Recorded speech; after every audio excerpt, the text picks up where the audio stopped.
This program is brought to you by the partners of A Rood Awakening International.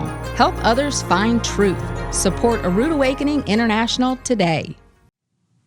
The feasts of the Lord are the key to understanding the gospel, and so is the often dismissed feast of Hanukkah.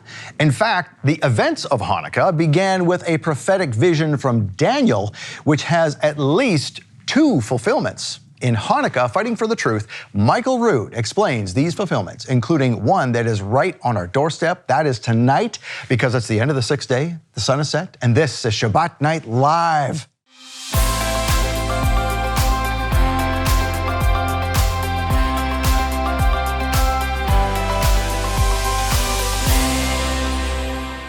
Hey, Shabbat Shalom to our fans. It is Shabbat Night Live, as if you didn't know, with Michael Rood. Hanukkah is not just the Feast of Lights from the book of the Maccabees. It involves a prophecy from Daniel and a fulfillment right for our lifetime. You'll see what I mean tonight, because tonight we present a classic teaching from 2016 with Michael Rood. It's called Hanukkah, Fighting for the Truth. And next week, we will have part 2 of Michael's Hanukkah teaching and a special teaching from our very own Zvi Ben Daniel from the Spanish side of the ministry. But getting back to tonight, let's talk about being rude with Michael Rood himself and Matt Weimer. Welcome, gentlemen. Well, thanks, Scott. You're welcome. That sounds very rude, Michael. What's that on the front of your cup there? It's a sticker. Okay, so this is Be Rude, right? Yes. And rude is not what people think it is, being rude or being belligerent. Right. Right. But really what it means is to break social norms, to be contagious, to ignore the status quo. And we actually got that from, that's not stuff we made up. That is literally from the dictionary. That's where we got it from. R-U-D-E. R-U-D-E, right. And so we decided, you know what? That's what we do here at A Rood Awakening anyway. Because you taught us, Michael, to be rude, and so we're gonna be rude. And so we're inviting everybody else to be rude as well. And that doesn't mean belligerent, that means just don't be afraid to do stuff, okay? Recent events, let's just be honest, recent events in America's political spectrum, I think a lot of people are relieved and we can maybe speak out again and we feel like we can do that. Let's take this window of opportunity and do it. That's what we're talking about with being rude. You received a letter in your mail the other day with one of those stickers, by the way. Hope you got it. If you didn't, ask your kids because they probably stole it, because it's a cool sticker. So that's what you got in the mail. And it's inviting you just to be rude with us. What do we mean? Look, we need help here, okay? We need help because there's just, there's myself and Matt and Michael here and a few folks behind the scenes. That's it, man. I mean, there's just a very few of us here at A Rood Awakening trying to make all of this happen, spread the message that we're trying to spread, and we're going as fast as we can, but without you, we can't make that happen. We can't share these things on social media like you can. You can spread them all over the place. So please, spread them all over the place. We need you to spread everything we're doing on Shabbat Night Live all over the world. Tell people about your faith, share Michael's videos. That's why we had the recent Mission Monday at the beginning of this month on December 2nd, right? That's why we do this. And also, we need you to be rude with your finances, okay? That means going against the status quo, being unconventional, okay? So that means, look, can you do something a little extra before the end of the year? Because right now is when we're planning for everything we're gonna be doing in 2025, all right? So this is the time to act. We need you to be rude right now, okay? And plus, the government's gonna give you a nice tax break as well, but that's not, that's not the primary reason. The primary reason is, if you want to see this ministry go forward, a lot of ministries, guys, are gonna shut their doors December 31st because it's been a rough few years and some of them are not gonna make it out alive. We wanna make it out alive. We wanna keep doing what we're doing for you and for those people that you wanna see come into the kingdom, okay? So this is why we need to do it this way. All right. Isn't that right, Mike? I mean, that's the whole point. That's right, Scott. Thank you. Yeah, because, it's just going to church is not enough. I mean, I think we all discovered that sitting here. I mean, all of us have been to Baptist churches or whatever it was and discovered that there's got to be something more here. Yes. And so, Michael, you decided to be rude originally, but I mean, what was the thing that when you were younger, what made you go, there's something not right here? 3 days and 3 nights. That Yeshua would be in the grave. And you can't get that between Good Friday and Easter Sunday morning. It's impossible. And I knew that as a second grader. And so I started my search then, and it took 40 years to find the answer. And you had done things in the meantime too. As a teenager, you signed up for the military. You were a Marine. You are a Marine. Sorry, one is never a post-Marine. You were always a Marine. So thank you for being a Marine, by the way. And so yeah, I mean that's what we need to be doing, right? If we have these questions, I mean, how many of us have done that same thing as Michael did, sitting there going, "Wait a minute, 3 days, 3 nights. This doesn't add up." And then we just gloss over it because we don't want to put in the effort to figure out what's going on, or maybe we doubt ourselves, thinking, well, maybe I'm thinking about it wrong or something. But no, you've got valid questions, right? Yeah. I mean, Matt, what was it for you? For me, it was prophecy. I was listening to a lot of prophecy teachers, and things were just lining up. They were confusing. There were varying interpretations for things. And when I started studying it for myself, especially about the timing of the rapture, I realized that we've been taught wrong for a long time. Yeah, a lot of people will say lied to, but honestly, I don't attribute that, because I think a lot of pastors just don't know. They just don't get it. And so if we get it, we maybe need to step aside from being underneath that mantle and say, well, maybe I need to figure this out for myself. Yeah. And that's what being rude is all about, guys, okay? Just be rude, teach your friends about this. That's why we want you to help us, to help your friends learn what you did, because sometimes, you know how that is. A prophet is not respected in his own hometown. Sometimes you need other folks like us to be able to tell the truth, because they're not going to listen to you, okay? Sometimes that's just what it is. So thank you for helping us help your friends. All right. Now, the events of Hanukkah began with a prophetic vision from Daniel, which has at least 2 fulfillments. In Hanukkah Fighting for the Truth with Michael Rood, that's next. First is the same guy who would like to lead you through the Kiddush to bring you into the Sabbath. Here is Michael Rood.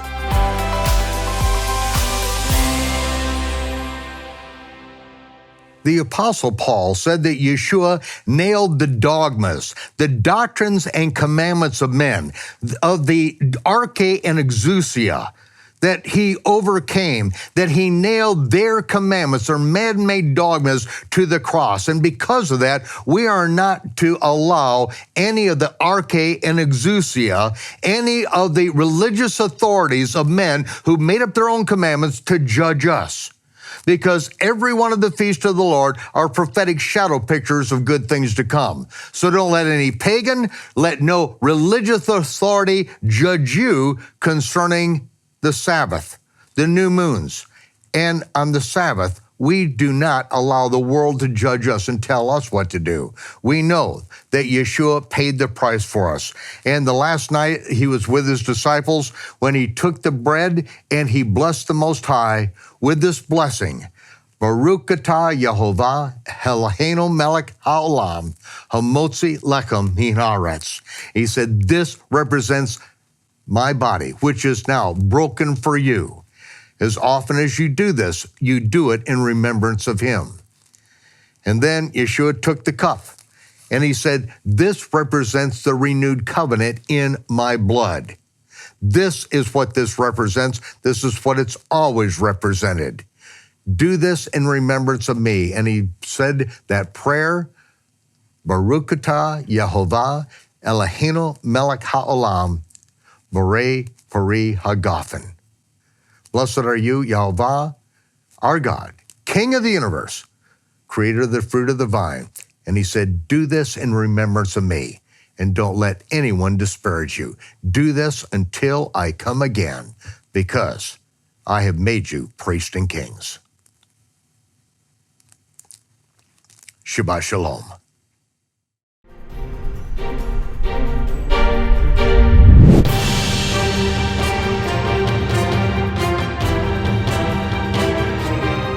Shalom to our fans, and it's good to have you back with us for another heaping helping of Hebrew hospitality here in the tent of the first Hebrew, Avram. We are in the chronological Gospels during the time period between Sukkot and coming up on the Feast of Hanukkah. And this is where everything begins to make a big shift in the ministry of Yeshua. And I look at this time as the time that the aggressive take the kingdom by force. In Matthew chapter 11, verse 12, Yeshua says, from the days of John the Baptist, Yohanan ben Zachariah the Immerser, until now, the kingdom of heaven suffers violence, and the aggressive take it by force. We're going to see Yeshua aggressively engage with the religious leaders, and because this is a time that not only are they going after him, but he turns around and begins to go after them on their own battleground. And this is a time that's really very difficult to understand chronologically what's going on because of how the translators have chosen to translate some of these things. And when we get into Luke, when Yeshua is on his way up to the Feast of Sukkot, in Luke 9:51, it says that it came to pass that when the time was come that he should be received up, as it says in King James, he steadfastly set his face to go to Jerusalem. So many of the translations have him ascending up. Even Stern's, a complete Jewish Bible, says the time came for him to ascend up into heaven. The NIV talks about him ascending up into heaven. And when you put that in there, you completely destroy any possibility of understanding anything that's going on. In fact, if you do not understand the feast of the Lord and the calendrical timing of things concerning the feast of the Lord, you really can't put together the chronology of the Gospels unless you understand the things that are embedded in these different feasts. Then we really don't understand what's going on, and we can't translate things properly. And when it comes to the time of Hanukkah, Hanukkah is so important on the calendar, and it has been basically expunged from the collective memory of the whole Christian world because it was in 1885, just 20 years after the Civil War ended, that the American and British Bible Societies took the book of Maccabees out of the original 1611 King James Version of the Bible.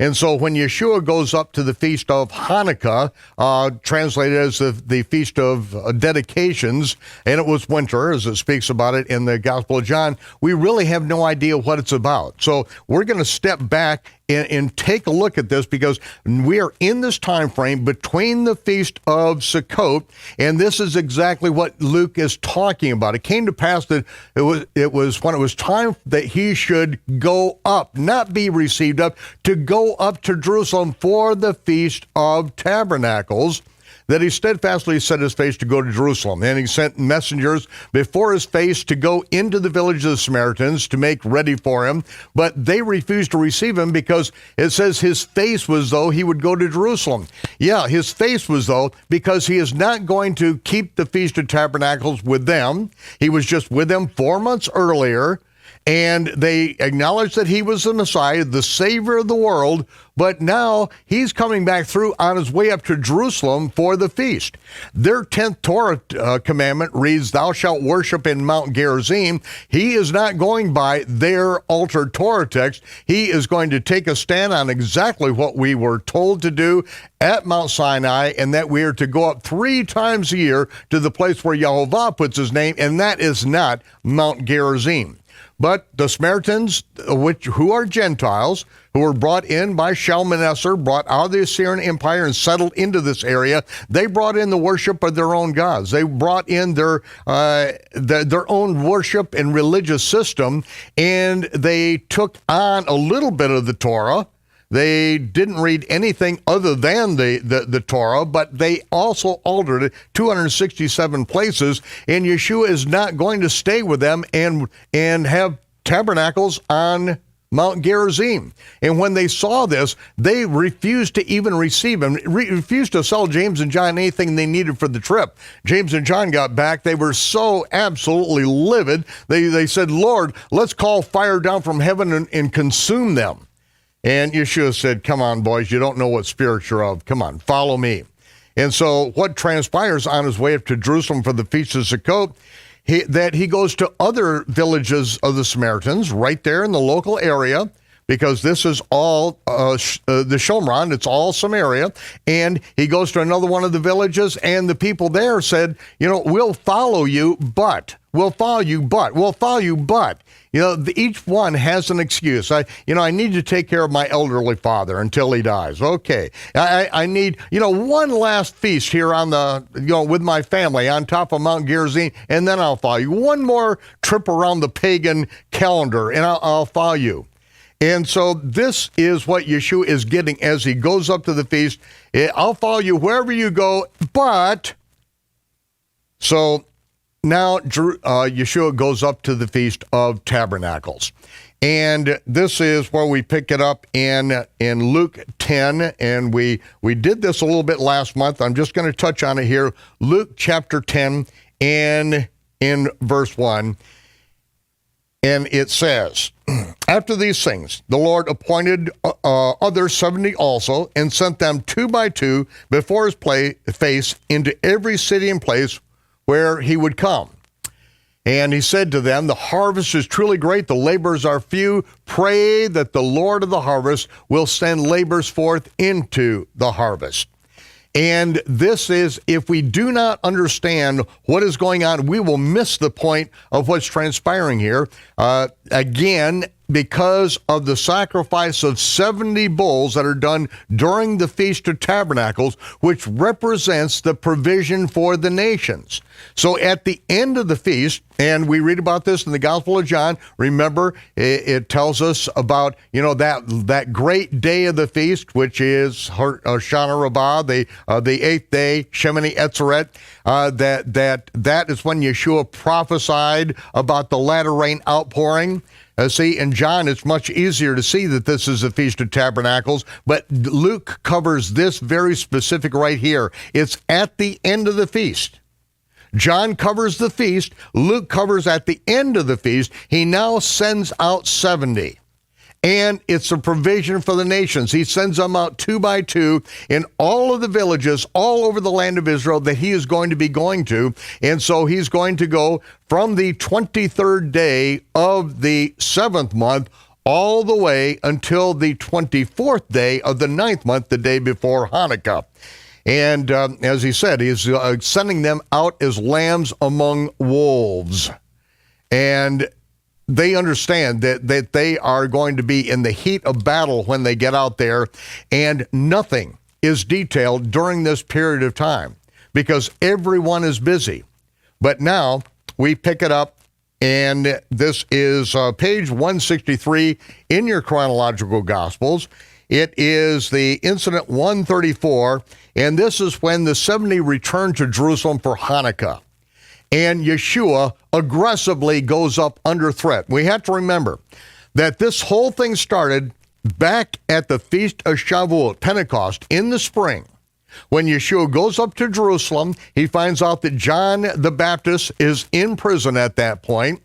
He is there on Friday. On the next day, on Shabbat, the 7th Sabbath of the count of the Omer, he heals a man who was lame for 38 years and tells him to pick up his bedroll and walk with it, thereby violating the law of the Eruv, which is a law invented by the Pharisees that prohibits you from carrying anything on the Sabbath unless the day before the Sabbath you had made provisions and set out things along the way. Of course, a man who can't walk cannot do that the day before, and so they know this man has broken the law of the Eruv. Yeshua has done it, and the next day on Shavuot, they're making plans how to kill Yeshua. Ladies and gentlemen, this is very important. You have to understand, this is rabbinic Judaism. It has been in place for 300 years in the land of Israel. These are the religious leaders. Everyone is following their rules and regulations. Yeshua comes on the scene and says, no one adds, no one subtracts. This is what Moses said. Do what Moses said to do. Do not follow the Takanot and Ma'asim of the Pharisees. They say they follow Moses. They don't do what Moses said to do. He is in their face right then, and they're making plans on how to kill him. He goes back up to the Feast of Tabernacles. Remember, John chapter 7, he sends his family on ahead. You can go up anytime you want. They just love you up there. I can't go up there. They want to kill me up there. He gets up there, and they are, in fact, making plans to kill him while he's there. And he is able to get out of that particular situation. Now, here's the Feast of Hanukkah. Nowhere in the Torah is anyone required to go to the Feast of Hanukkah. There's no such thing. This is something we're going to read about later that the Jews put in place after they overthrew the Greeks. With the power of Almighty Yahovah, and in his name, they conquered the greatest standing army on the planet. And they dedicated this time and said, we are going to dedicate this to the Feast of Dedication. It'll be Hanukkah every year at this time. And what does Yeshua do? He sends out the 70 at the end of the Feast of Sukkot and then brings them back together at Jerusalem for the Feast of Dedication. This is the touch point. This is where they're all going to get together. So here we are on the 24th day of the 9th month. It's Friday this particular year, December 12th of 27 of the Common Era. And we begin reading in Luke chapter 10, verse 17. The 70 returned. And again, we have to know where they left from in order to know where they're returning to. They are returning to Jerusalem from whence they were sent at the end of Sukkot. These are the 70. They came back to Jerusalem to report with Yeshua. They're all together and they are absolutely ecstatic. With joy, they come together and they said, Master, even the demons are subject to us through your name. Yeshua said, I saw Hasatan come down out of the heavens like lightning when you interfered with the subjects. And that's, it's not like he was cast down or thrown down or fell down. No, it's like they are messing with his kingdom. That these people who are possessed with demons, that he's worked a lifetime on these people. Everything, the abuse that it takes as a child, drugs, all these things that we see in our current culture, it takes Satan a while to get a hold of someone to where he can override their freedom of will. And so by the time someone is possessed by demons, their freedom of will has been stripped from them. They have been so abused they cannot stand on their own feet. They have been stripped of any understanding of the scriptures and walking by the power of God. And so these disciples are out there and they are delivering these people. And Satan is, Yeshua said, I saw Hasatan come down out of the heavens like lightning when you started messing with him. I gave you the authority to tread on serpents and scorpions and authority over all the power of the enemy. Nothing shall by any means hurt you. Notwithstanding, he said, don't rejoice in that the spirits are subject to you, but rejoice because your names are written in heaven. That's the big thing, that you have a place in the world to come. That is the big thing. What you get to do in this world and in this life, we are not in control of that. Even these men weren't in control of that because they were doing it in the authority of Yeshua. They had authority upon this earth because of him. But everyone has a different job on the earth.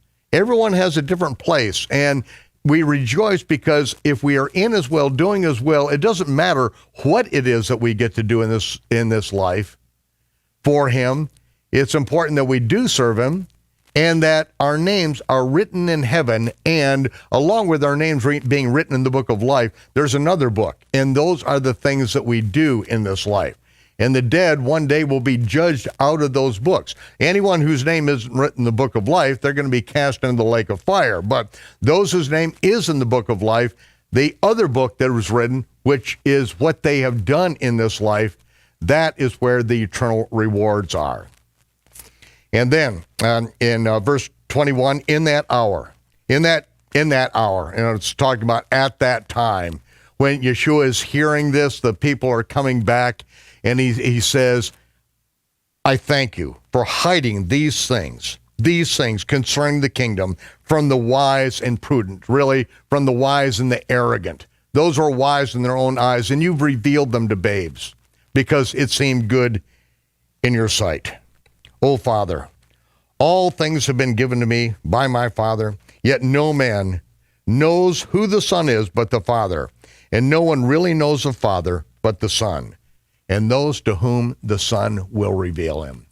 This is one of Yeshua's most profound statements. No one really knows the Father except the Son, and those to whom the Son will reveal him.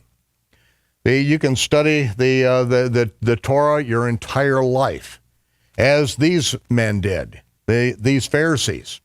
And then you can add your own thing and make up your own religion, and you really will never know the Father. The Son knows the Father, and if we will follow him, then he will reveal the Father to us. It was Yeshua who said to his disciples in their training that you only get as much truth as you'll obey. At the point you no longer obey the truth, even the truth that you now have will be taken away from you. But he wants to continue to reveal the Father to us, so that means we have to stay on track. And he said, blessed are the eyes which have seen the things that you've seen. I tell you, many prophets and kings have desired to see the things that you've seen and have not seen them. They've desired to hear the things that you have heard and have not heard them. This is Yeshua in his joy, thanking the Father that he has opened the eyes of these people. It is a time of great celebration, and that's what Hanukkah is all about, a time of great celebration. But it is there that a Torah scholar decides to challenge Yeshua. And when we read this parable, this is the parable of the Good Samaritan. And this happens in Jerusalem when they get back.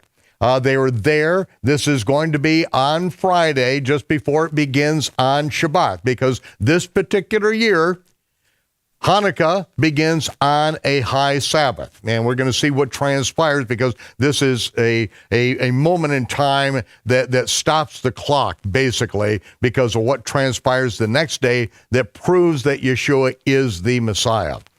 But it says a certain Torah scholar stood up and tested him. Now, whenever you see the word certain in your King James Version of the Bible, just about invariably it is the Greek word tis, which is an enclitic, which is not really, it shouldn't even be translated.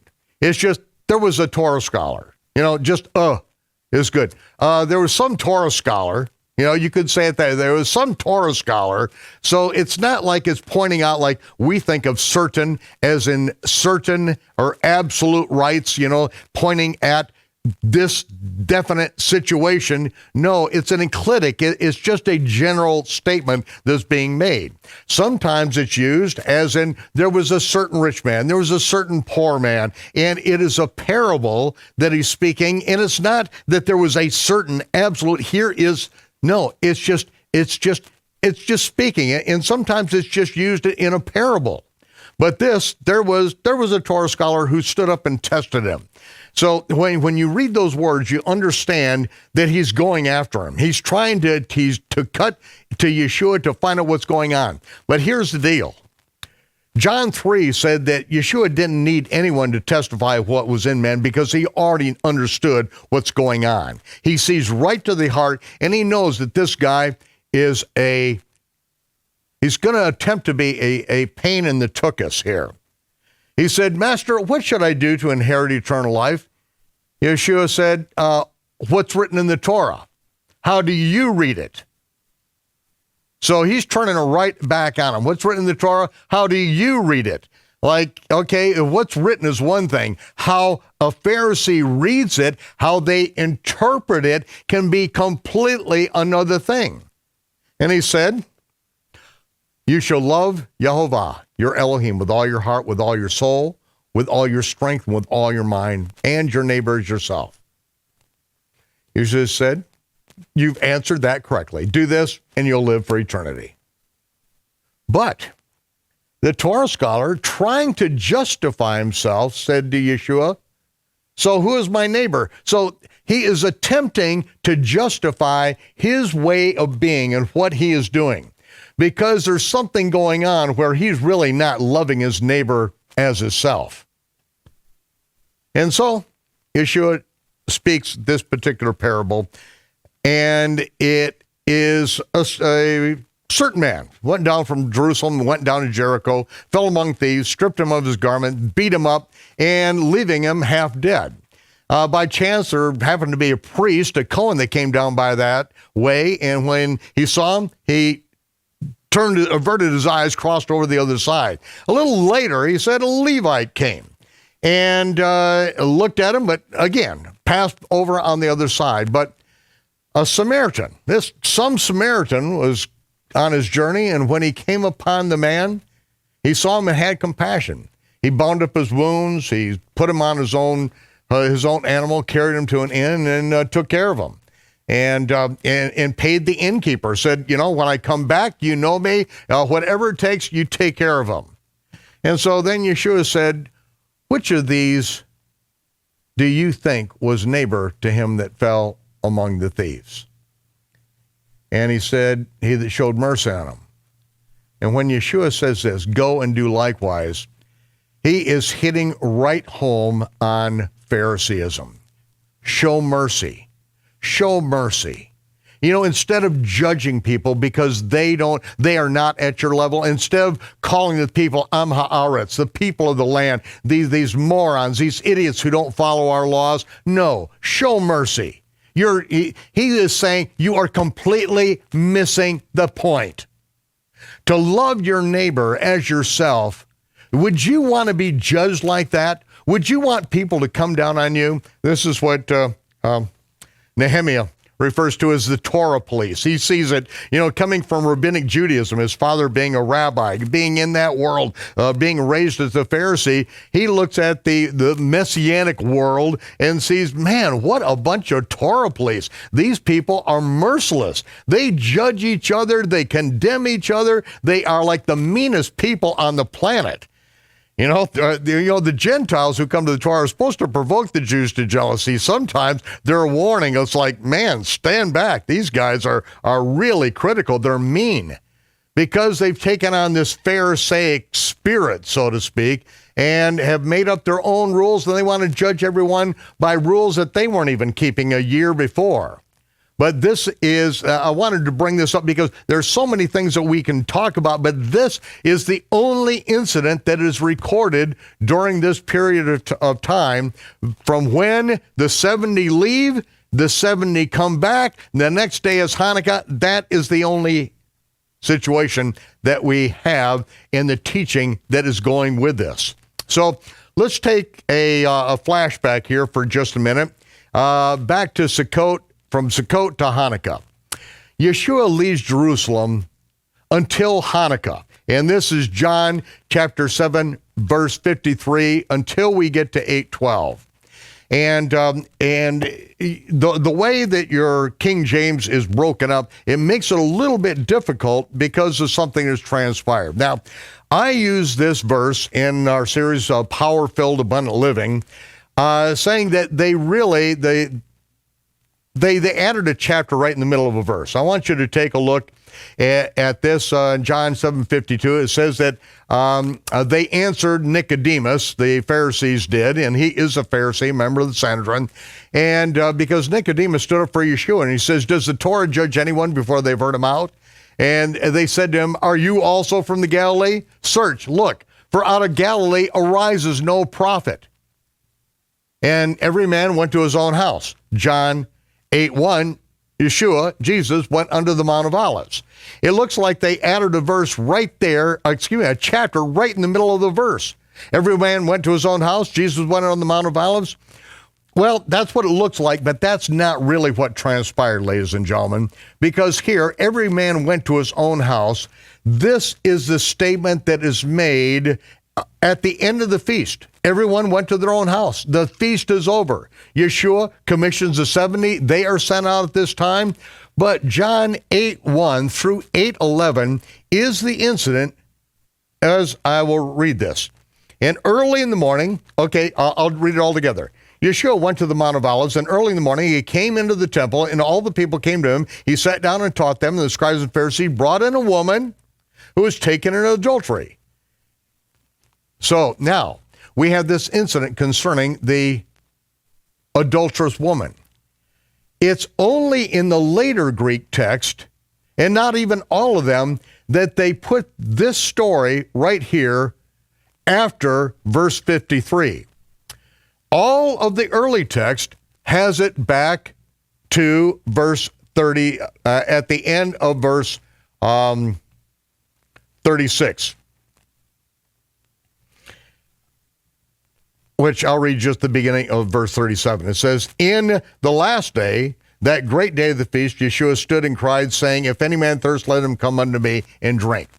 That is where I put in the chronological gospels right after verse 36, because that's where it needs to be. That's where it is in the earliest text. That is where the story makes sense, because Yeshua is in the temple, he's teaching, then he leaves Jerusalem, he goes over to the Mount of Olives, and that is where he is staying during the Feast of Tabernacles. That's where he built his sukkah. He is over there. I've actually stayed down in the Kidron Valley, right down below the feast, below the Mount of Olives, in a sukkah for the Feast of Tabernacles, in the olive yard and the vineyard of an Arab friend that lives down there. And that's where we built our sukkah for several years. Yeshua is right over there. That's where he built his sukkah. And then he came back to teach during the feast. And remember, during the feast, there are several incidents when they are trying to trap him, they want to arrest him, and to have him killed. And so he gets out of Jerusalem proper, he gets over there, and I'm sure that he went out very quietly to where they're staying to make sure that they were safe and not raided out there by the temple guard and the Pharisees. And so while he's over there, the next day comes back in, and that is when he's confronted with this particular issue. And so then when we go now to John chapter 8, verse 12, we have left Jerusalem. Everyone has left Jerusalem. The last verse, verse 52 of chapter 7. And now the very next incident is John chapter 8, verse 12. Yeshua spoke to them again, saying, I am the light of the world. He that follows me shall not walk in darkness, but shall have the light of life. Here, we are now going to find out, but not until we get into the 9th chapter, that Yeshua is actually at Jerusalem for the Feast of Hanukkah, which became known as the Feast of Lights. This is why he's saying, I am the light of the world. As long as I'm in the world, I am the light of the world, he's going to say a little bit later. What he does and where he is becomes very obvious. This is where the chapter marking should be. This should be John chapter 8, verse 1, and then John chapter 9, verse 1. This is when Yeshua comes back up at the time of Purim to raise Lazarus from the dead. And when we get to that particular month, we're going to take you right back up there. But this is why it took, literally decades to put the chronology of the Gospels together. And now I get to take you to John 8, verse 13. As he said, I am the light of the world. If you follow me, you'll not walk in darkness, but you'll have the light of life. Caesarea Philippi was the Las Vegas of the ancient world. It even had a local attraction called the Gates of Hell. Why would Yeshua bring his disciples here? Was there more to it than we realize? So the mountain of Bashan is Mount Hermon. So the mountain that Satan has claimed as his own, the mountain of the oath, where this inscription was found, is the very place that Jesus took 3 of his disciples up to the top, and guess who shows up? Moses and Elijah. In The Secret of Mount Hermon, Dr. Doug Hamp explains Yehovah's ingenious strategy to reveal Yeshua's divinity atop the mountain while symbolically sealing the gates of hell at its base. This teaching is not for sale, and it's not available anywhere online. Instead, we'd like to give you this teaching as a thank you gift for donating to A Rood Awakening International. When you donate $50 as a love gift in December, you'll get The Secret of Mount Hermon with Dr. Doug Hamp on DVD, Blu-ray, or streaming on the michaelrood.tv app. Donate $100 and you'll get The Secret of Mount Hermon, plus a custom-made blanket with colors of the breastplate stone worn by the High Priest of Israel. Donate $300 and you'll get The Secret of Mount Hermon, the breastplate stones blanket, and a custom-printed hurricane candle holder with wooden base, available only in this month's love gift. These gifts are a limited-time offer from Michael Rood to thank you for your support. Make your donation today and receive the $50 gift, the $100 gift, or the $300 gift. Thank you. When you donate to receive the love gift, you ensure that these teachings keep coming from A Rood Awakening International. Use your smartphone to scan the QR code on your screen to donate now and receive these limited time gifts. Or call 888-766-3610. Or get your gifts online with a donation at monthlylovegift.com. The Prushim said to him, "You bear witness of yourself. Therefore, your witness is not true," the King James Version says. And that's true. They're saying that his witness is not true, but it's not valid. Yeshua answered and said, "Though I bear witness of myself," because yes, he was saying, what his job was, the Father sent him. He said, "Yet my witness is true because I know where I came from. I know where I'm going. But you are clueless. You can't tell from whence I came or where I go. You judge after the flesh. And after the flesh, I don't judge anyone. Yet when I do judge, my judgment is true. It's accurate because I'm not alone. I am with the Father that sent me. It is also written in the Torah," and in the King James it says, "in your Torah." No, in your law. No. Yeshua would never say that. He would say just as it is. It's written in the Torah. He's not saying it belongs to them. No, it is the Torah, the testimony of the Almighty God. It is written in the Torah that the testimony of two witnesses is valid. I am one that bears witness of myself, and the Father that sent me also bears witness of me. Now, earlier, when he's speaking to Nicodemus, and this is at the first Passover that he goes up to, this is John chapter 3, he said that you have not received our testimony. And what testimonies he's talking about there is a testimony of John the Baptist, Yohanan ben Zechariah, when the Levites and Kohanim, sent by the Pharisee-controlled Sanhedrin, went down to ask him, "Who are you? Why are you doing this? Are you the Messiah? Are you the prophet?" And he said, "No, but the one is among us whose sandal I'm not worthy to unloose." And then he gave his testimony when he mikvahed, baptized Yeshua. He came up out of the water and he saw the sign that was given to him by heaven that this was the one who will baptize with the Holy Spirit, because he saw the Spirit in the form of a dove go down and remain on him. Then he heard a voice from heaven. Yeshua said, "You didn't receive his testimony. You didn't receive our testimony." Now, John is gone. He's dead. Who are the witnesses now? It's Yeshua that bears witness of himself and the Father that sent him. And so you have the two witnesses. And they said unto him, "Where's your Father?" Yeshua said, "You don't know me. You don't know my Father. If you'd known me, you would have known the Father also." And then it tells us that these words were spoken in the treasury when he was in the temple. And so it allows us to know where he is. We're going to find out later. It's at the Feast of Dedications or Hanukkah that took place here.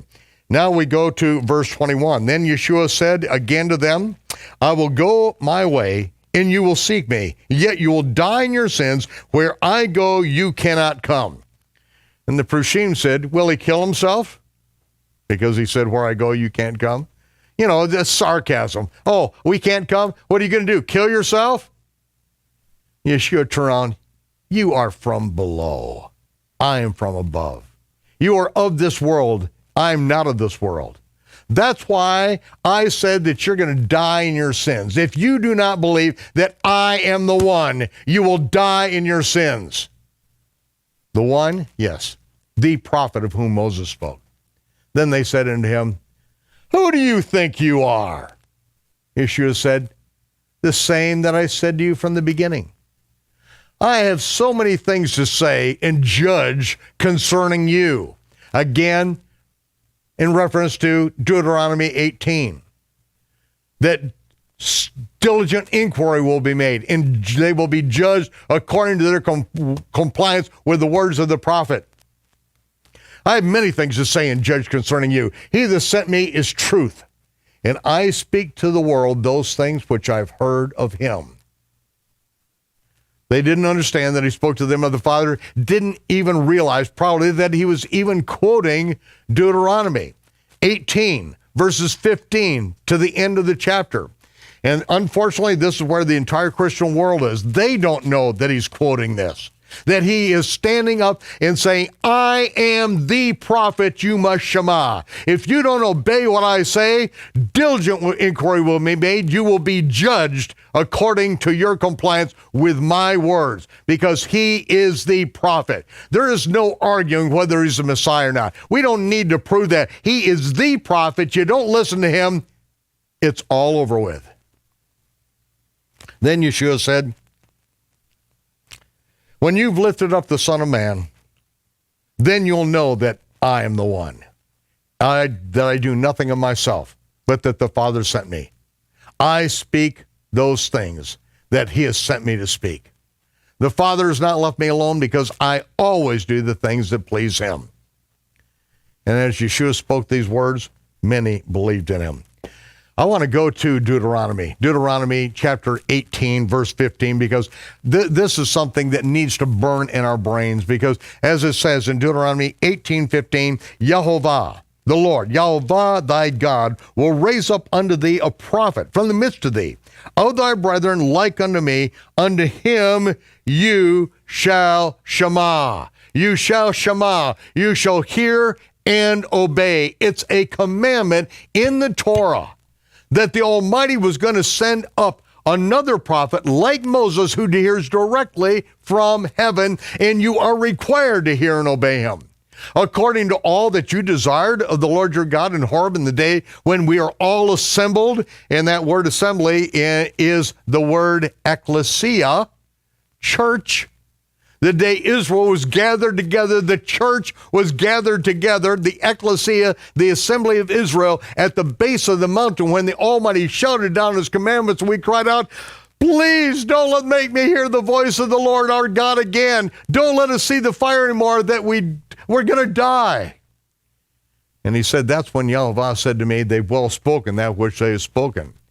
I'm not going to speak to them like this again, but I'm going to raise them up a prophet from among their brethren like unto you, Moses. I'm going to put my words in his mouth. He is going to speak unto them all that I command him. And it'll come to pass that whoever will not shema unto my words, which he shall speak my name, I will judge him. Diligent inquiry will be made, and he will be judged. This is exactly what Yeshua is saying to the religious leaders in Jerusalem. You can't even hear me. You don't understand what I'm saying. If you knew the Father, you would know that I'm speaking his words, but you are completely clueless. You people are idiots. Well, no, he's going to be much harsher than that. I just wanted to warm you up. I didn't want him to shock you. He said to those that believed on him, if you continue in my word, then are you my disciples indeed. It's not because I said this, we believe. No, you have to do what I say. Continue in my word. Hear and obey, hear and obey, hear and obey. That is when you're a disciple. It's not a repeat after me prayer. It's not the last thing you do just before you close your eyes and they unplug you from the respirator. No, it's how you live your life. You shall know the truth, and the truth will set you free. If you do what I say to do, then you are going to know the truth. And the truth is going to set you free from religion. Then some of the Prishim retorted, we are Abraham's seed. We are never in bondage to any man. How can you say you shall be set free? Yeshua said, truth I say to you, whosoever willfully commits sin is a slave of sin. And the slave of sin does not abide in the house, and never will, forever, never. But the Son abides forever. Therefore, if the Son sets you free from sin, you are indeed free to abide in the house. I know that you're Abraham's seed, but you seek to kill me because my word has no place in you. See, Yeshua is admitting they are Abraham's seed. And then he says, I speak that which I've seen with my father, and you do what you've seen with your father. And they said, Abraham is our father. Yeshua said, if you were Abraham's children, you would do the works of Abraham, but you are trying to kill me. This is what you're at. You want to kill me. A man who told you the truth that I've heard from the Father. Abraham didn't do this. You do the deeds of your father. And they said, we are not begotten through fornication, implying that he was. That's what they thought of him, because Miriam and Joseph apparently to them got together before the wedding. She comes back from a road trip 3 months pregnant, and he marries her anyway. We are not born through fornication. We have one Father, Yehovah. Yeshua said, if Yehovah were your father, you'd love me, because I came from him. I didn't come here because of my own accord. He sent me. But why is it that you don't understand my words? You can't hear my words. Why? Because you are of your father, the devil, Hasatan.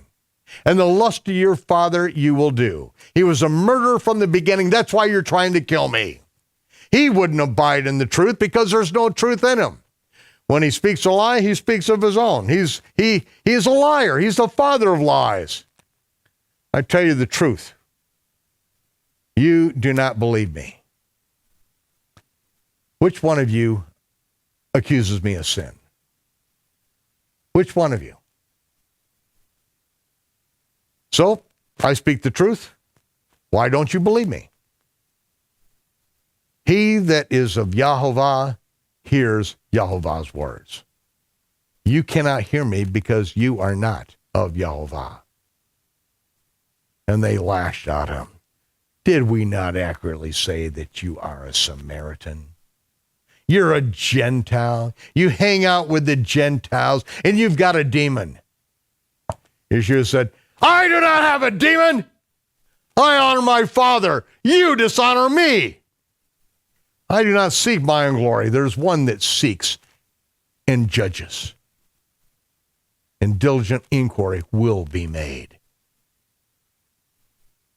I'm going to tell you the truth. If a man keeps my sayings, he's never going to see death. And they said, now we know that you have a demon. Abraham and the prophets are dead.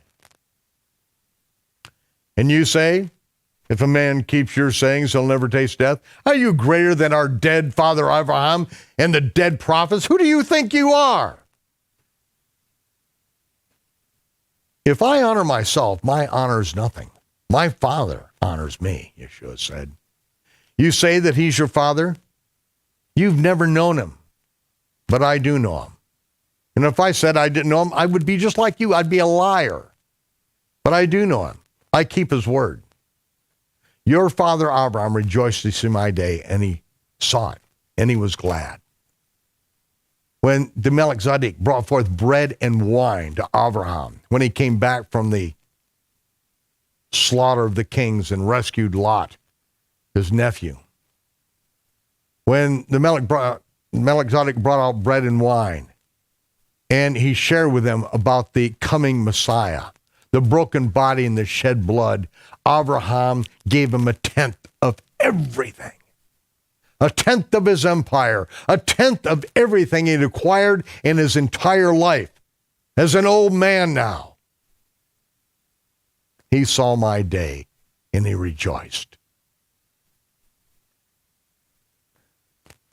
The religious leader said, you're not yet 50 years old, and you've seen Abraham? I think it was Tertullian who read this and said, oh, this proves that Jesus' ministry was 20 years, because they said, you're not yet 50. And if he started at 30 and he's not yet 50, then he had to have a 20-year ministry. Yeah, this is like Tertullian. This is like people reading out the Strong's Concordance, and making up, their own version of the Bible by randomly abstracting obscure verses and turning it into something. No, this is right now. This is Hanukkah. This is like in the middle of Yeshua's ministry here. We are right up here. in December. Yeshua said to them, truth I say to you, before Abraham was, I am. Then they took up stones to throw at him. But Yeshua hid himself, went out of the temple, going through the midst of them. Remember, it's Hanukkah. There is a multitude of people there. It is Friday. It's absolutely crowded. And excuse me, now we've stepped over into Shabbat here. Excuse me, just a minute, because he hid himself. And how did he hide himself? Just like all the movies, how many times does James Bond escape? Because there just happened to be a parade going by at the moment, so he jumps in and puts on a mask or puts on a hat. This is just overworn. Where did they get it from? From what happens up on the Temple Mount. They get some stones. They are on their way over to start throwing stones at him, and Yeshua sees it, and they start moving. They get in the middle of the crowd because they're not going to take the stones and just start throwing stones. Just like, you get in a crowd and, they're not going to start shooting everybody just to get to one person. They wanted to get to Yeshua, and so he's going through. His disciples are there with him, and says, come on, boys. And they start moving. They get in the crowd, and they get lost in the crowd as far as what they say. And then it says, and as Yeshua passed by, he saw a man which is blind from his birth. We're going to take a step back here. We're going to go back now to the story of Hanukkah. I think it's important for us to go back and to tell this story now, because this is why they are there at Hanukkah, because of the prophetic significance, what Hanukkah is really all about. And again, this was this story, the books of Maccabees were removed from the original King James Version of the Bible. And so I'm going to be reading from the King James Version of Maccabees. But in order to understand this, the story of Hanukkah, it really begins with a prophetic vision of Daniel that he received while he was in Babylon. And this has at least two fulfillments. We begin in Daniel chapter 8, verse 1.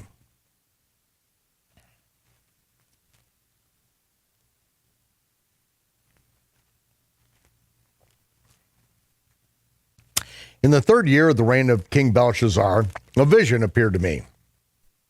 Daniel, after that which appeared to me during the first year of his reign. So this is not the first time that he had a vision during the reign of Belshazzar.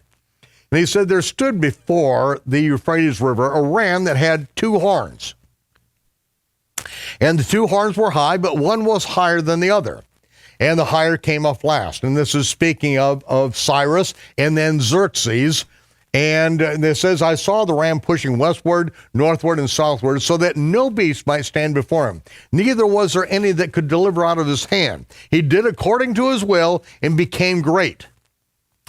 And what this turns into, as we read in the book of Hadassah or Esther, 127 kingdoms from Macedonia, which they don't take Macedonia, but they go up to Macedonia and go all the way to the Indus River in India, all the way to Ethiopia.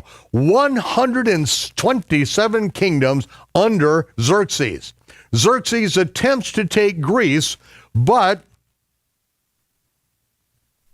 at Thermopylae, at the Hot Gates, that is when the king of the Spartans, with 300 Spartans, turns back and holds back the million-man army of Xerxes until the rest of the Greeks finally get their act together and are able to repel the million-man army. Now, as I was watching, Daniel goes on, I beheld a he-goat that came out of the west, and he didn't even touch the ground. And the goat had a notable horn between his eyes. This is speaking of Alexander, the son of Philip of Macedonia, Alexander the Great. And he came to the ram that had two horns, which had been standing before the river Euphrates, and he ran into him with all of his fury and power. And this is when Alexander the Great was 21 years old. And I saw him come close to the ram, and he was moved with choler against him. He smote the ram, he broke the two horns, and there was no power in the ram to stand before him. But he cast him down to the ground, he stamped upon him. There was none that could deliver the ram out of his hand. Therefore, the he-goat waxed very great. And when he was strong, the great horn was broken, and for it came up four notable ones toward the four winds of heaven: Egypt, Assyria, Turkey, and Greece. And this is what transpired, is that when Alexander the Great was 33 years old, that is when he died. He died in Babylon. And just before he died, he divided up his empire between his four generals. And it says, and then out of them came forth a little horn, out of Egypt, Assyria, Turkey, Greece. A little horn came up out of those four horns that he gave his empire to, and it waxed exceeding great toward the south, toward the east, and toward the pleasant land. And this is Antiochus of Syria, who became known as Antiochus Epiphanes, out of Syria. And it waxed great even to the host of heaven, and cast down some of the host of the stars of the ground, and stamped upon them. Yea, he magnified himself even to the prince of the host, and by him the daily sacrifice was taken away, and the place of his sanctuary, the sanctuary of the Most High, was cast down. And a host, an army was given to him against the daily sacrifice by reason of transgression, and it cast down the truth of the ground, and it practiced, and it prospered. And we're going to read in the book of Maccabees exactly when this transpired. Now again, there's more than one fulfillment. Then I heard one saint speaking, and said to the other saint, how long shall be the vision concerning the daily sacrifice and the transgression of desolation, to give both the sanctuary and the host to be trodden underfoot? And he said, unto 2,300 evening and mornings. King James Version says days. It's wrong. It's evening and mornings. It takes 1,150 days to complete 2,300 evening and morning sacrifices. And then shall the sanctuary be cleansed. Now, the Millerites, back in the 1800s, they interpreted this. These were a Seventh-day Adventist, which at least they get the day right. But they said that these 2,300 evenings and mornings were 2,300 years, and after a certain point in time, 2,300 years later, this is when Jesus is coming back. This became known as the Great Disappointment, because it didn't happen. It was a false prophecy. It was not from heaven. And then Ellen White came in with another version of this in order to try to save the people and to get them out of their disappointment. And so she came up with a cockeyed, a completely goofy idea. Oh, that's when the heavenly temple was cleansed. No, Ellen is dead. She's been dead over 100 years ago. Leave the woman in the grave, along with this ridiculous interpretation. It wasn't right to begin with. 2,300 evenings and mornings is 1,150 days. That's what it's talking about. There is no year equivalent in here, as Miller came up with. Ellen White to come up with another excuse on this is just plain hockey-foddy, ladies and gentlemen. Leave her in the grave. There was good things that she taught. This was absolutely goofy. She also said the year of the crucifixion, and that crucifixion happened on Friday. Anyone with the junior astronomy program, it doesn't even have to be a good one, can prove that Ellen White was wrong. It was just a simple mistake, ladies and gentlemen. She's trying to bail out of the Great Disappointment. Give her a break. She's in the grave. She'll answer someday, but come on, leave her in the grave where she belongs. Daniel 8:23. That's just a little bonus there for any of you former Seventh-day Adventists. They're still trying to kiss up to Ellen. Daniel 8:23. In the latter time of their kingdom, when the transgressors are come to a full, a king of fierce countenance and understanding dark sentences shall stand up. And his power shall be mighty, but not his own power. And he shall destroy wonderfully or powerfully, and shall prosper and practice, and shall destroy the mighty and the holy people. And through his policy also he shall cause craft to prosper in his hand. He shall magnify himself in his heart, and by peace shall destroy many. And he shall also stand up against the prince of princes. He shall be broken without hand. And then Daniel was told to shut up the vision, because it is for many days. It's for the last days. So there is a fulfillment in the days of Antiochus Epiphanes, but yet there is a future fulfillment. The abomination of desolation spoken by the prophet Daniel has already transpired. But Yeshua speaks of, when you see the abomination of desolation spoken by the prophet Daniel, get out of Jerusalem. It's a future event as well. Multiple fulfillments. We see this in Yeshua's disciples asking him, why do the scribes say that Elijah must come before the Messiah? And Yeshua answered them and said, Elijah truly shall come first and restore all things. But he said, that Elijah has already come, and they didn't know him. But they did to him whatever they wanted. Likewise, the Son of Man shall also suffer by them. Then it says the disciples understood that he spoke to them of Yohanan ben Zechariah, John the Baptist. John the Baptist. He, in another place, in Matthew 11:10, the disciples said this very thing again, that the prophets, he said, behold, I send my messenger before thy face, which shall prepare thy way. The prophets and the Torah prophesied not until John, about John. And if you'll receive it, this John is Elijah, which was to come. He that has ears to hear, let him hear. In other words, if you can understand what I'm saying, that there's more than one fulfillment. The Almighty tells us things in advance so that we can be prepared. And I'll tell you, the story of Hanukkah is about to go down again, ladies and gentlemen. No dreidel, no gelt, no 8 days of oil. The real miracle was the dedication, the Hanukkah, the dedication of the people to the Torah and the hand of the Almighty to conquer the greatest military force on the planet. And they started with absolutely no weapons. They were a conquered people. And so now we go to Maccabees chapter 1, verse 1. Now there is no short way to do this, ladies and gentlemen. No short way, because this story is so great. And since it has been taken out of our Bibles, I have to tell it to you. But I love telling you the story because this shows the hand of the Almighty stands with people who will take a stand, who do not treasure their own life above that of the kingdom, because the kingdom of heaven was upon the earth. It's Israel. Maccabees, first Maccabees, chapter 1, verse 1. And it happened after Alexander, the son of Philip, the Macedonian, who came out of the land of Shittim.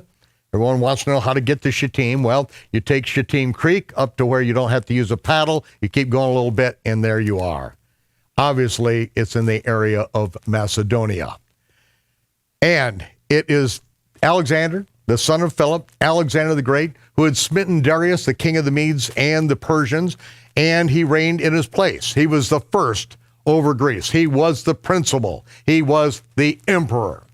Alexander made many wars, won many strongholds, slew the kings of the earth, and went through the ends of the earth, took spoils of many nations, and so that the entire earth was quiet before him. No one raised a sword against him. And so he was exalted in his heart, he got lifted up, and he gathered a mighty, strong host that ruled over countries and nations and kings who became tributaries to him. The 127 nations of Artaxerxes all fell under his rule. They became tributaries. And then he fell sick, perceived that he should die, and so he called his servants, and that those that he'd been brought up with since his youth, and he parted his kingdom among them. They were his 4 generals. He did it while he was still alive. So it says that he reigned 12 years. From when he was 21 years old, when he conquered Babylon, he died at 33 years of age. Well, he didn't conquer Babylon all the way back then, but when he reigned as their king, it took him from when he's 21. He died in Babylon at 33 years of age, and his servants bear rule in his place. So they put crowns upon themselves, and they put the crowns upon their sons and upon their sons, and their evils were multiplied in the earth. And then it tells us, there came out of them a wicked root, Antiochus, surnamed Epiphanes, the revealed God. This is Antiochus too, the son of Antiochus the king, who had been a hostage in Rome, and he reigned in the 137th year of the kingdom of the Greeks.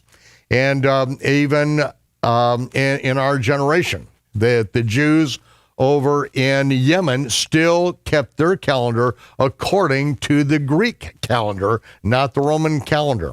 And in verse 11, we read, in those days there went out of Israel wicked men. These are Israelites that's speaking of, who persuaded many, saying, let us go and make a covenant with the heathen that are round about us. Because since we departed from them, we've had a lot of sorrow. Now this deceptive device served them well. Then certain of the people were so forward in this deception that they went to the king, who gave them permission to follow after the ordinances of the heathen. In the land of Israel, now we want to do what the heathen do, okay? And so they built a place of exercise at Jerusalem according to the customs of the heathen. And of course, this gymnasium is where the men would wrestle naked. Well, which, this is when the homosexuality, the sexual perversion of the Sodomites really starts becoming elevated. Because now the men are wrestling together naked. That's what these pagans did. All you have to do is read a little bit of the history of the Greeks and read what's going on with Plato and Aristotle and the boys and their little boyfriends, the pedophiles and the pedophilia that's going on in Greece, and this is what's going on in Jerusalem. These are Israelites who want this, okay? They want to be like the other nations. They want to legalize same-sex marriage. They want the men and women using, men using little girls' bathrooms and all, like what we have recently done by the great inspiration of our fearless leader in Washington, who came up with this idea in the middle of a night, perhaps in a seance, who knows? But anyway, it says they made themselves uncircumcised. That doesn't mean that they sewed a foreskin back on. It means that anything to do with the covenant, they had nothing to do with. They forsook the Holy Covenant. They joined themselves to the heathen and were sold to do mischief. We call it being bought out.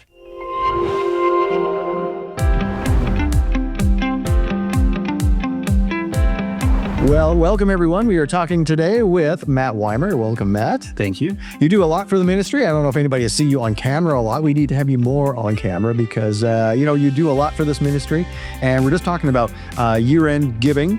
Be Rood, of course, is our concept. I guess a lot of people have seen that. The letter come to your house. What Rood actually means, right? Being contagious and spreading the word, not being nasty, just enough pussyfooting around, if you will, right? Let's get out there and do this. Absolutely. And, you are the person on staff, I think, that looks at prophecy more than maybe the rest of us, and you can kind of inform us as to what this really means. So, as far as what you're seeing from prophecy from Israel, things are happening here. We don't have a lot of time just to be playing church, dude. Right. No, we don't. With everything going on in the last year with Israel, their war with Iran and their proxies, Hamas, Gaza, it just keeps building and building up, and it's important that we continue to watch out for these things, get into the news, but be very discerning with what you see on there, because there's a lot of bias in the other direction sometimes too. So Yeah, we need to be paying attention to that. So we're really fortunate to have you here. So thank you for coming here. Thank you. I want people to hear your story. I don't know how many people have actually heard your story. you came here from Colorado. Yes. Right? Yes. A single man. Yes. Take us from there. So I came here, and actually my first weekend here went to congregation and met my wife there. And then we were married the following year. Yeah. And you have a lovely daughter as well. Yeah, she, I married into She was 5 at the time when I married my wife, and she's 13 now. So, wow. Yeah. I can't believe it's been that long. Yeah. Well, we really appreciate having you here because, a lot of people look to Rood Awakening for these things about Israel, right? Sometimes they're like that, like you just said. Well, I could hear this from mainstream medicine, I can hear that, but I don't know if I want to believe that. So they come to us and say, look, what's the real deal? What does Michael think about it? You and Michael think the same way about these things, right? So that's why I really appreciate you having me here. And I want to just tell everybody, this is why you support a Rood Awakening, right? You get to hear the truth and get to have folks like Matt help us tell you the truth.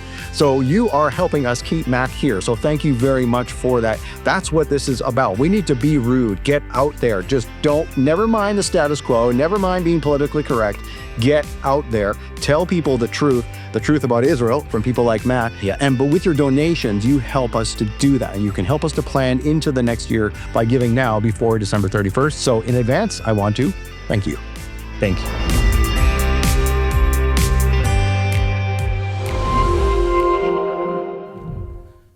So we're going to find out what happens, because now in verse 16, when the kingdom of Assyria was established before Antiochus, he thought to reign over Egypt as well, that he might have dominion over 2 realms. Wherefore, and whenever you see the word wherefore, remember it is a form of the word why. This is why he went into Egypt with a great multitude of chariots and elephants and horsemen and a great navy, made a war against Ptolemy, Philadelphus, who is the king of Egypt. He is the one that commissioned the Septuagint to give the history of Israel, because Ptolemy had conquered Israel first, and now the Greeks have taken over, and Ptolemy is taken off. He fled, and many died in this war.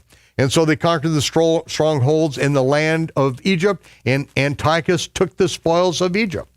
And then, verse 20, after he had smitten Egypt, then Antiochus returned in the 143rd year and went up against Israel, because now Israel is free from Egypt because Ptolemy has been taken down. And so he came up against Jerusalem with a great multitude. And he proudly entered into the sanctuary, which you don't do. These Gentiles entered into the sanctuary. He took away the golden altar of incense. He took away the menorah and all the vessels that pertain to the temple. In the servicing of the menorah, the shovels, the fire pans, the vessels of brass and gold, and the table of the showbread, the golden table of showbread, and the pouring vessels, the vials, the censers of gold, and the veil, and the crown, and the golden ornaments that were in front of the temple. He pulled them all off. And he took the silver and the gold and the precious vessel, and he took the hidden treasures that he found.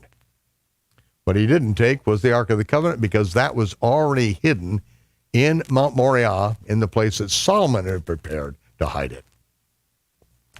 And then when he'd taken it all away, he went back in his own land, and having made a great massacre and spoken very proudly. This is what happens to a nation that forsakes their God. This is why this warning is going out now. This is why this series is going out now, ladies and gentlemen, because there's about to be, as it says in verse 25, there was a great mourning in the land of America, in the land of Israel, in every place where they were, every place the Israelites were, everyone was in tears. They were in mourning. So that the princes and the elders mourned, the virgins, the young men were brought to their knees. The beauty of women was no longer there. They were ugly. Everything turned ugly. Every bridegroom lamented. And she that sat in the marriage chamber was in heaviness.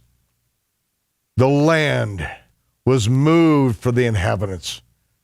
The house of Jacob was covered with confusion. And after 2 years had fully expired, the king sent his chief collector of tribute to the cities of Judah, who came to Jerusalem with a great multitude, who spoke peaceful words unto them, like hope and change and affordable health care. But it was all deceit. For when they had given them credence, thought that, he's really here to help us, he fell suddenly upon the city, smote it very sore, destroyed many of the people of Israel. And when he had taken the spoils of the city again, he set it on fire, pulled down the houses and the walls on every side. He took the women and children captive. He possessed the flocks. Then they reinforced, the pagans did, reinforced the city of David with a great strong wall with mighty towers and made a stronghold for themselves. And they put in there a sinful nation, wicked people, and they fortified themselves in.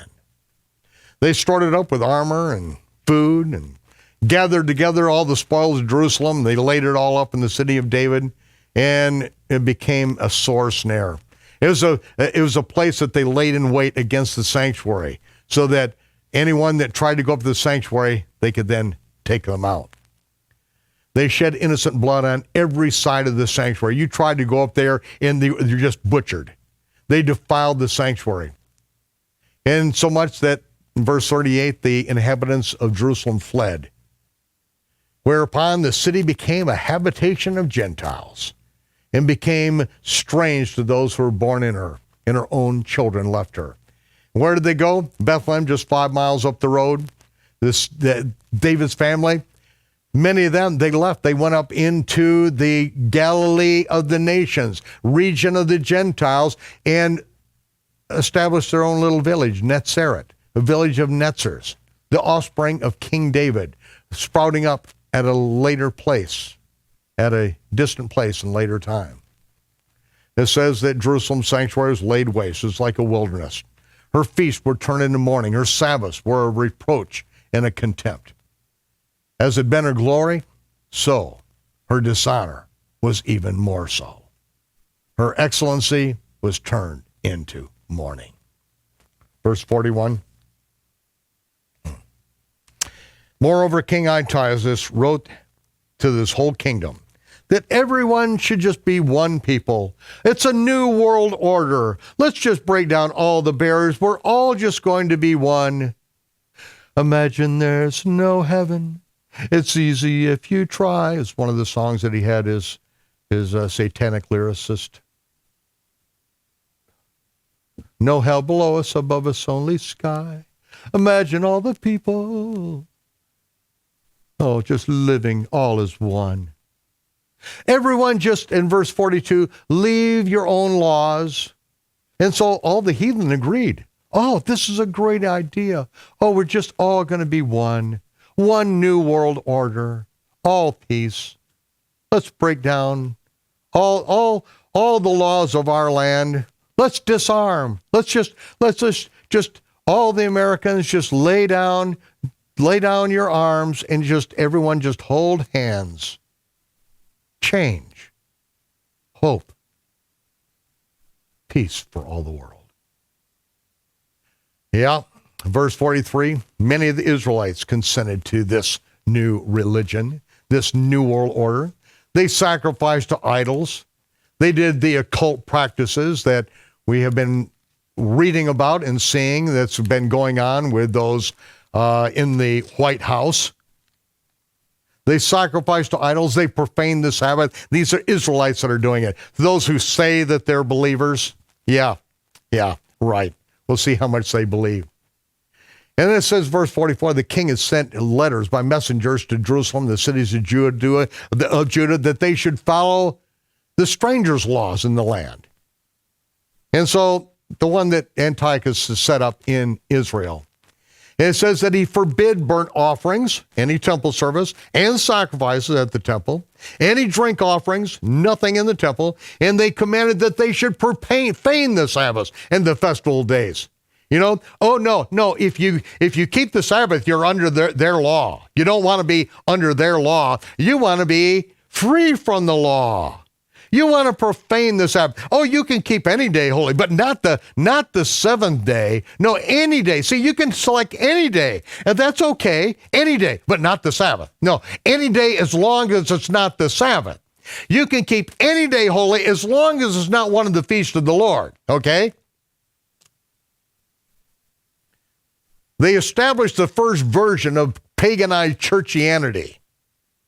They polluted the sanctuary. They polluted the holy people. Verse 47, they set up pagan altars and groves and chapels of idols. They sacrificed swine's flesh and unclean beasts. They had pig pickings on Sunday, the day of the sun. And they ate those filthy, unclean beasts. They also commanded, you leave your children uncircumcised.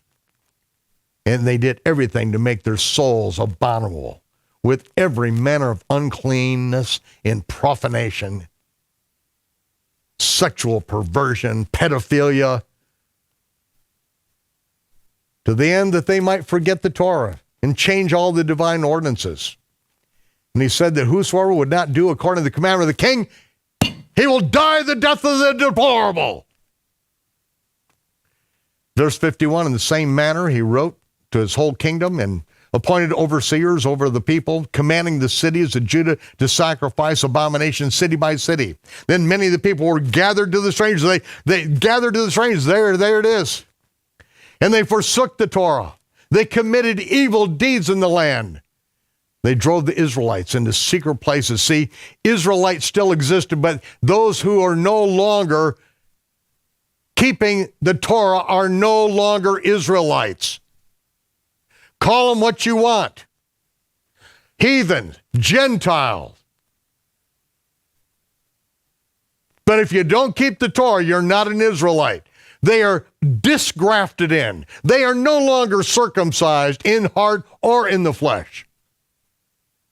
And so the Israelites went into hiding, and they fled wherever they could find a place of peace where they could get something to eat and live. Now, verse 54, the 15th day of the month of Kislev, in the 145th year, the strangers, the Gentiles, set up abominations of desolation upon the altar and built idol altars throughout the cities of Judah on every side. This is the first abomination of desolation, ladies and gentlemen. So we understand what went on then. We are going to understand what's going to transpire in the future. And they burned incense to the pagan deity at the doors of their houses and in the streets. They tore in pieces the books of the Torah that they found. This is what the Gentiles did.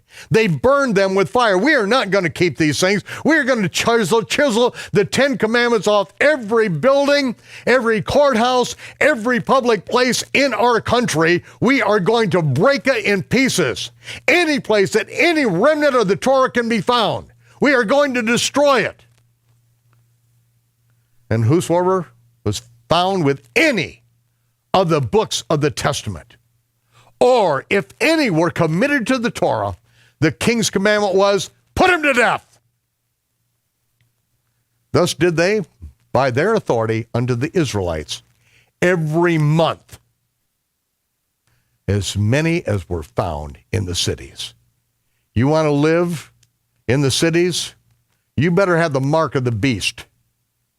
Because if you're found to be holding to the Torah, they're going to find you. They're going to search you out. They're going to put you a former Walmart. And we're going to kill you. Going to line you up. Verse 59. Now, here it comes, ladies and gentlemen. This is what you're waiting for. Now, the 25th day of the month, they did sacrifice upon the idol altar, which was upon the altar of God. It is not only the 25th day of the 9th month, it is the 25th day of the month of December, the 12th pagan month. It is Child Mass Day. It is the pagan sun god worship day. They had put an altar, a statue of Zeus, on the altar. They then sacrificed a pig on that altar on Zeus's birthday, December 25th.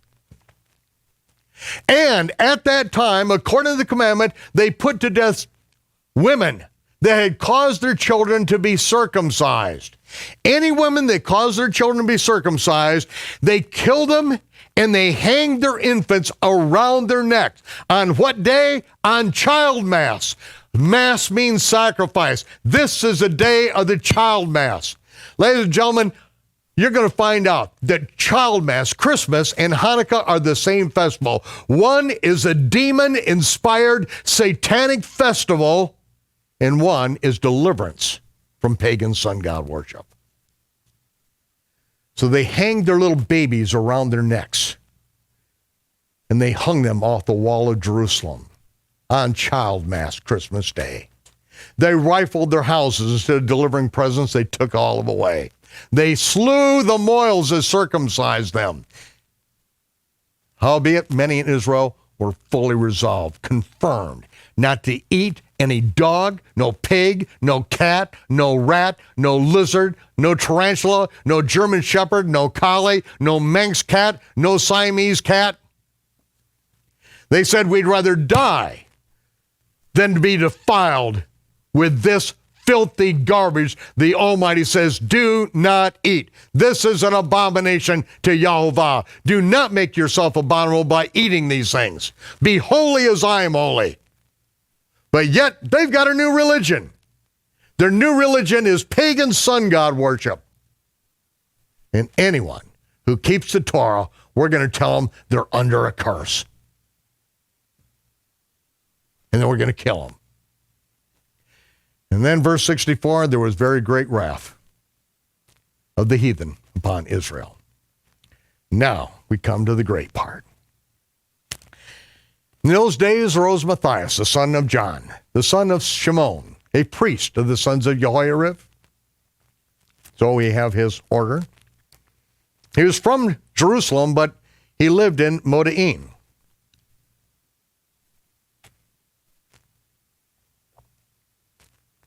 He had 5 sons, Yohanan, Shimon, Yehuda, who was also called the Hammer.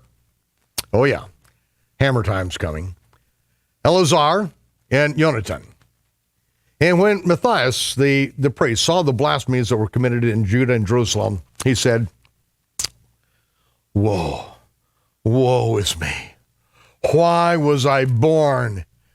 Why was I born? To see this misery, my people, and to see the holy city and to dwell there, and now it's been delivered into the hands of the heathen and the sanctuary into the hands of the Gentiles? Why was I even born? The temple is like a man without any glory. Her vessels carried away into captivity.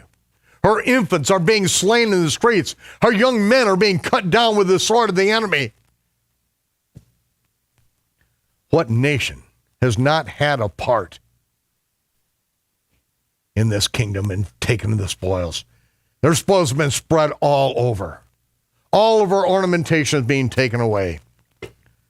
Once a free woman, she's now become a bond slave, become a slave, an abused slave.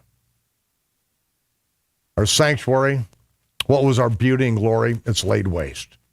The Gentiles have profaned it. Verse 13, to what end? Why shall we live any longer?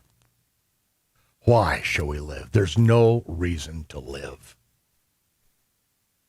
Matthias and all of his sons, all the priests, ripped their priestly garments, all their beautiful clothes.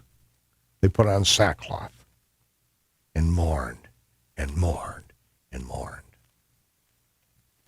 Verse 15, in the meanwhile, the king's officers, such as caused the people of Israel to revolt against the city, he came to Modi'in to make them sacrifice. And when many of Israel came, Matthias and his sons also came. Then the king's officers said to Matthias, you are a great ruler here, and an honorable and a great man in this city. You have been strengthened with sons and all your brethren. So come, you be the first. Fulfill the king's commandment, like all the heathen have done. Yes, and all the men of Judah also. Everyone that's remained at Jerusalem, they've done the same thing. Come and do sacrifice. And you and your house will be numbered among the king's friends. You will be called the friend of Antiochus. Your children will be honored with silver and gold and so many rewards.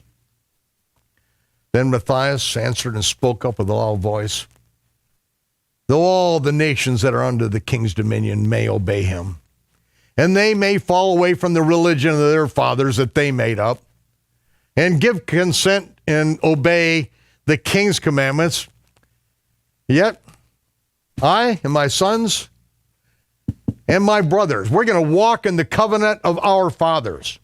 God forbid that we should forsake the Torah and the ordinances delivered to us from Mount Sinai. We will not hearken to the king's word. We're not going to leave our religion, not to the left hand or to the right. Now, when he left off speaking these words, one of the Jews from his own community came up in the sight of everyone to do sacrifice. He said, I'll be a friend of Antiochus. When Matthias saw it, when he saw him approach the altar, he was inflamed with zeal.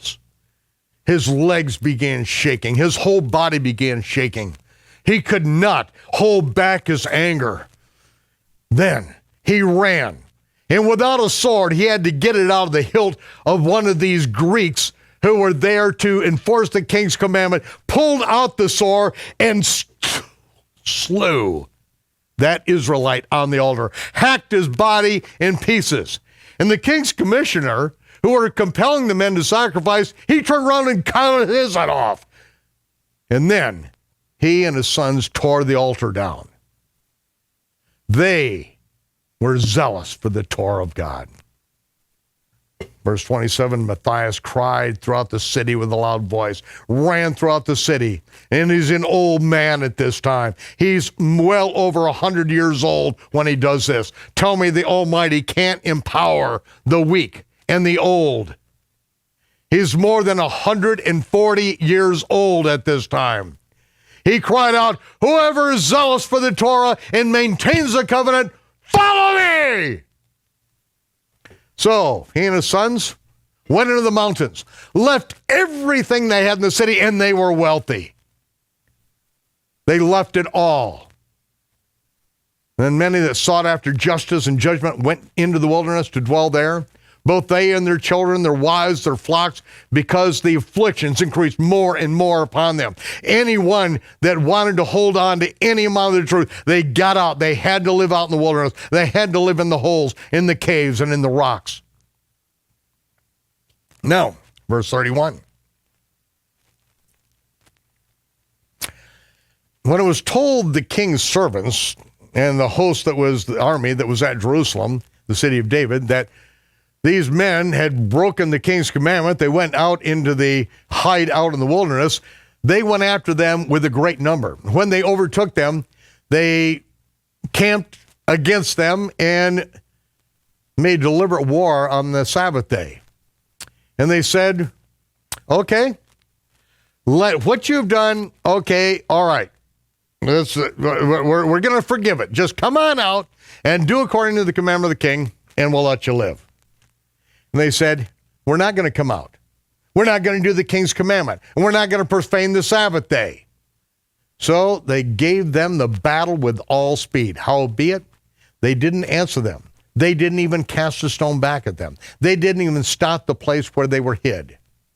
They said, let's all die, but we're going to die innocent of breaking the Torah. Heaven and earth will testify for us that they put us to death wrongfully. So the Greeks rose up against them in battle on the Sabbath, and they killed them. They killed them all. They killed their wives. They killed their children and their cattle, their flocks. They killed 1,000 people, and they didn't even throw a stone back at them. Verse 39, Matthias and his friends understood. They mourned for them right sore, and one of them said to another, if we all do as our brethren have just done, and we don't fight for our lives and the Torah against the heathen, they're going to kill us all. And so it was at that time that they decreed, whoever comes to make battle with us on the Sabbath day, we're going to fight them, so that we don't all die as our brethren were murdered in these secret places. Then there came unto him a company of Syrians. They were mighty men of Israel. They were all voluntarily devoted to the Torah. And all that fled because of the persecution joined themselves to them, and they were stay to them. And so they joined their forces, and they smote sinful men. These are former Israelites who are no longer Israelites. Now they're heathen. They smote them in their anger. These wicked men they killed in their wrath. But the rest fled to the other heathen for protection. So Matthias went after the Israelites first that were no longer Israelites, that were just had their own religion, just part of the New World Order, and that's it. This is civil war, ladies and gentlemen. Civil war. These are their cousins, their brothers, their sisters, their parents. If they wanted to step away and no longer keep the Torah, and they wanted to support the New World Order, then it was over with. It's done. It's finished. They killed them. And what children were found in the coast of Israel that were circumcised? They circumcised them valiantly. They said, "Give me that child." And they grabbed a knife, and cut out their foreskin, and said, "If you're an Israelite, you're going to be circumcised. That's the way it is. You like it? You don't like it? I don't care. This is an Israelite, and we are going to raise him up according to the commandments. You don't like it? Then, okay, we'll kill you." These guys were valiant. They also pursued after the proud men, and the work prospered in their hand. So they recovered the scroll of the Torah out of the hands of the Gentiles and out of the hand of kings. They didn't allow those sinners to triumph. Now, verse 49, it's going to get hot. When the time drew near that Matthias should die, he said to his sons, "Now pride and rebuke has gotten strength. And the time of destruction, the time of indignation. We're getting strong in our revolt. Now, my sons, be zealous for the Torah. Give your lives for the covenant of your fathers." He's telling his sons to die in the service of the true God. Maintain Israel as a nation, or die doing so. Now, I want you to call remembrance the acts your fathers did, so that you will receive great honor and a name that will last forever. Wasn't Abraham found faithful in his temptations and his trials? And it was imputed to him for righteousness. And Joseph, in the time of his distress, he kept the commandments, and he was made Lord of Egypt. Phinehas, our father, being zealous and fervent, obtained the covenant of an everlasting priesthood. Says in verse 55, Jesus, for fulfilling the word, was made a judge in Israel. Of course, it's Joshua, and Caleb, for bearing witness before the congregation, making a good confession. Yes, take the land. We can do it. He received the inheritance of the land. David, being merciful, possessed the throne of an everlasting kingdom. He didn't put his hand upon God's anointed, even though he could have killed Saul. He didn't, and what did he get? An everlasting kingdom that from his offspring will reign forever. Elijah was zealous, fervent for the Torah. Because of that, he was taken up into heaven. Hananiah, Azariah, Mishael, by believing they were saved out of the flame. Daniel, because of his innocence, and Stan was delivered from the mouth of lions. So consider all this throughout all the ages, that none that put their trust in him are going to be overcome. Do not fear the words of a sinful man. His glory is going to be like dung and worms. Today he's going to be lifted up. Tomorrow he's not going to be found, because he'll be returned as dust, and his thought will come to nothing. This is why, my sons, this is why you're to be valiant.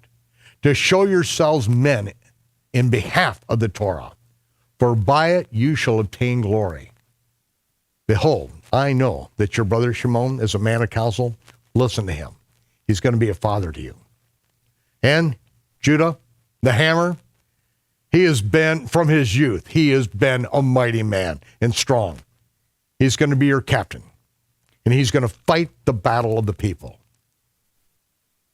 Take unto you all that observe the Torah and avenge the wrong of your people. Recompense fully the heathen. Take heed to the commandments of the Torah. And that's how he ended. Listen, take heed, Shema, Shema, hear and obey the commandments. Yeshua's very message. So he blessed them and was gathered to his father. Matthias died in the 146th year, and his sons buried him in the sepulchre of his father at Modaim. And all Israel made great lamentation for him. This begins the story of Hanukkah. This begins to tell us what is going on in Israel and what transpired, so that if it weren't for them, there would have been no temple. They are going to overcome. And because of that, Yeshua can come into the temple and do the cleanup work that the Pharisees had authorized the money changers and the sellers of animals to be up on the Temple Mount. There would have been no temple for him to cleanse had it not been for these who took a stand for the Torah, who refused to go the way of the Greeks and their religion and adapt pagan sun god worship and to make themselves abominable. Ladies and gentlemen, this is a time that we rededicate ourselves to the one true God. This is the time that we listen to Yeshua, we decide to follow him, because if we do what he says to do, then are we his disciples. And we shall know the truth, and the truth will set us free. The Feast of Hanukkah begins in December and goes into January. Next month, we'll be back for the rest of the story and what Yeshua does at the Feast of Hanukkah that turns everything around. Because now he's taking the fight right to the religious leaders of his day. He is zealous for the Torah. I'd like to close in prayer. Yivarechecha Yehovah v'yishmerecha. Ya'ir Yehovah panav elecha v'chunecha. Yisa Yehovah panav elecha v'yisem lecha shalom. B'shem Yeshua HaMashiach Sar Shalom. Yehovah bless you and keep you. Yehovah make his face to shine upon you and be gracious unto you. Yehovah lift up his countenance upon you and give you his peace. In the name of the Prince of Peace, Yeshua, the Messiah. Amen and amen. Whenever and wherever you are watching this broadcast, it represents hundreds of man-hours of production and post-production, and then it goes out to the world in several different languages. Why is this possible? It's because people like you support this ministry. We do our best to get this out freely to the entire world. Freely you have received. Now, this is your opportunity to do as Yeshua said, and freely give.